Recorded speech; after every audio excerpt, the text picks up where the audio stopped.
good morning. Welcome back to a chapter day. Today is Thursday, June the 5th,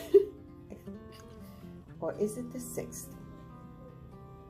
Oh my goodness, I think it's the 5th. Yes, because we started June on Saturday. Yeah, so no, today's the 6th. Lord help me. Seriously, I have not been checking on dates. Yesterday was Wednesday, and I greeted my family with a Wednesday greeting, but somehow throughout the middle of the day, I just felt like Tuesday, because something just did not register that was done, because I can check the days by what was done, and I know Monday I did grouting of the bathroom. Tuesday, I went downtown and got rained out.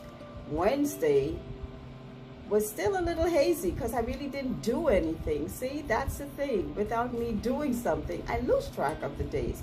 So I can go back in my mind and say, okay, I did this day, did that day. But yesterday, I really had nothing significant done. But I did end up going and doing something, and then someone told me something about Wednesday, and I was like, what, Wednesday? I don't know what happened, but something in my mind kind of triggered off. But hey, I will not make excuses, no apologies. It is what it is. Hey, whether it be age or business or time, hey, it happens. It happens to me anyway. So today, guess what? We are going to be reading the last chapter of Numbers. But this would have been for yesterday because I missed yesterday. So really today what I should be doing is reviewing the whole of Numbers. So I won't do the review now. I may come back and do it later after I have prepared the review. So what I'm going to do now is just read the last chapter, Numbers 36, and either today sometime or tomorrow, please God, I will do the review for Numbers. So let's get started. And the chief fathers of the families of the children of Gilead, the son of Machir, the son of Manasseh, of the families of the sons of Joseph, came near and spake before Moses and before the princes, the chief fathers of the children of Israel. And they said, the Lord commanded my Lord to give the land for an inheritance by lot to the children of Israel. And my Lord was commanded by the Lord to give the inheritance of Zelophehad, our brother, unto his daughters.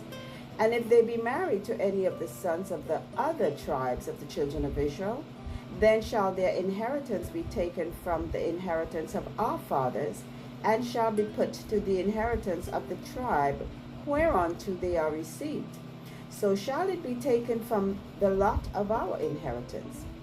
And when the jubilee of the children of Israel shall be, then shall their inheritance be put unto the inheritance of the tribe whereunto they are received. So shall their inheritance be taken away from the inheritance of the tribe of our fathers.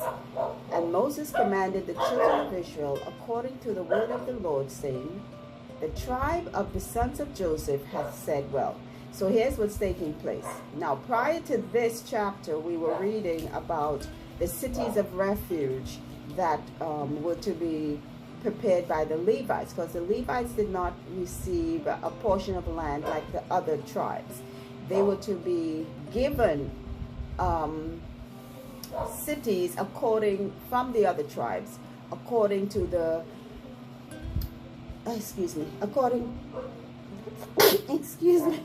according to the number of the people in each of the tribes.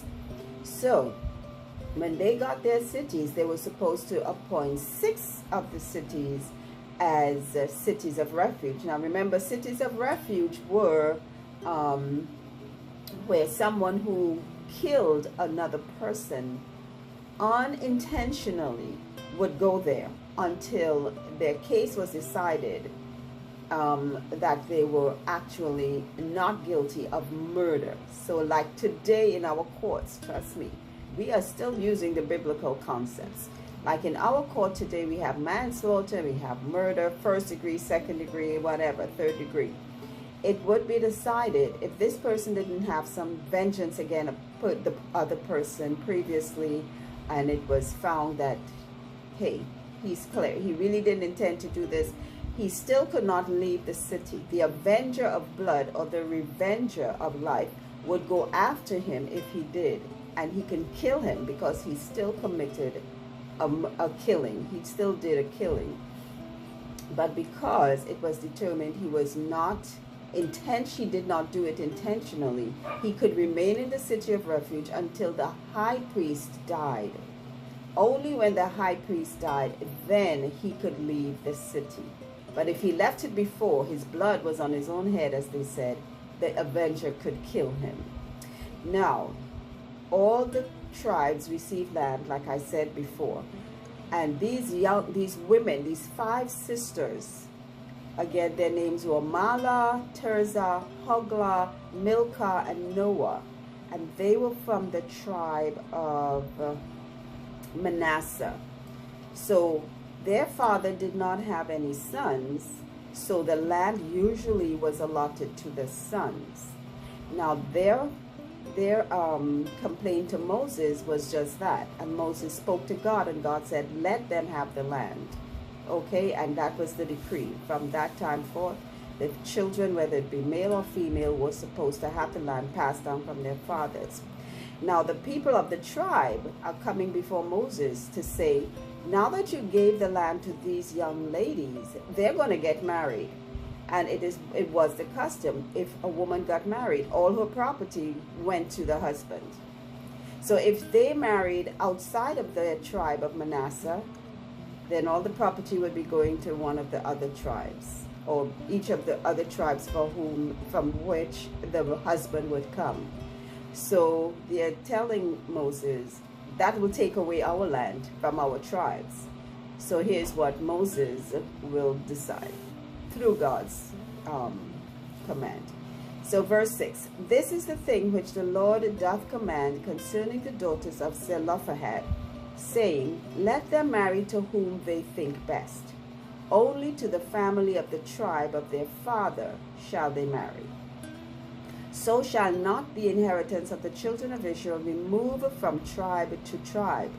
For every one of the children of Israel shall keep himself to the inheritance of the tribe of his fathers. And every daughter that possesseth an inheritance in any tribe of the children of Israel shall be wife unto one of the family of the tribe of her father, that the children of Israel may enjoy every man the inheritance of his fathers. Neither shall the inheritance remove from one tribe to another tribe, but every one of the tribes of the children of Israel shall keep himself to his own inheritance. Even as the Lord commanded Moses, so did the daughters of Zelophehad. So what Moses decided as he conferred with God is that let the ladies, the young women, marry who they want, but within their tribe. So they could choose any one of the descendants of their fathers from any one of the men of the tribe, but it has to stay within the tribe. So they cannot go to Dan's tribe or Judah's tribe or Reuben's or Simeon's or any other tribe and marry. It has to be within the tribe of Manasseh, and that goes for all of the tribes. Everyone from a tribe must marry within that tribe. They have to marry within the tribe to keep the land within the tribe. Interesting, isn't it?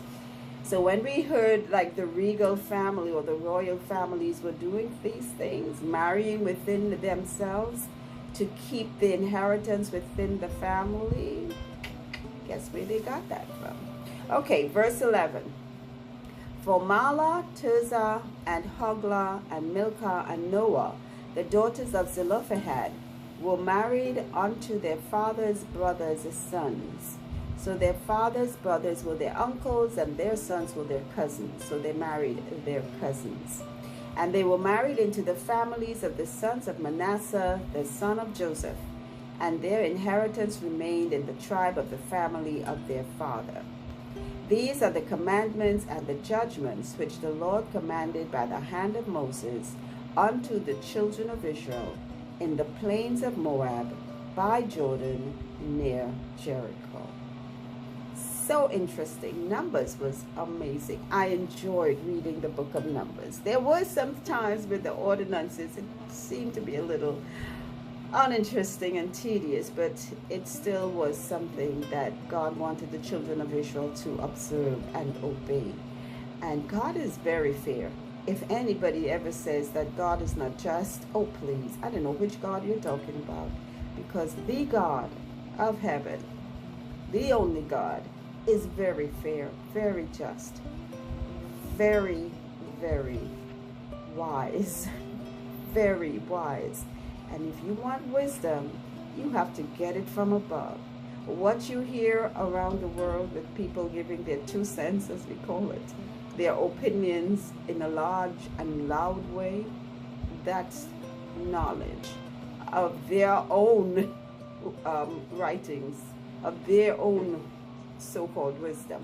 But if you want spiritual wisdom for living, you go to God. That's where you will find it. So that is the end of chapter 36 and the end of the book of Numbers. Every time I get to the end of a book, I seem to celebrate, but it's not that I'm happy the book is finished. It's just that I'm glad that I'm moving on. So with that said, I will do the review maybe today. If not, in the morning, God's willing, I will come back again and do the review. So I always like to review the whole book before I move on. So until our next reading, remember, faith comes by the hearing of God's word, and you are blessed beyond measure when you can hear God's word and be moved by the Spirit to obey and follow God. I don't know why anyone would not want to follow God in this topsy-turvy, crazy world that we're living in. God knows the end is coming. I don't know how soon. When we say, Jesus said soon, because it is soon for Jesus. For us, it seems a lengthy time. That's why people keep saying, well, the Lord said he was returning since my great-great-great-grandparents. Yes, he did. And he said it because he meant it. God's word does not go away. Heaven and earth shall pass away first before one jot or tittle of God's word be not done. So, with that said, be prepared, because ready or not, he will come. Have a great day until our next reading. Bye.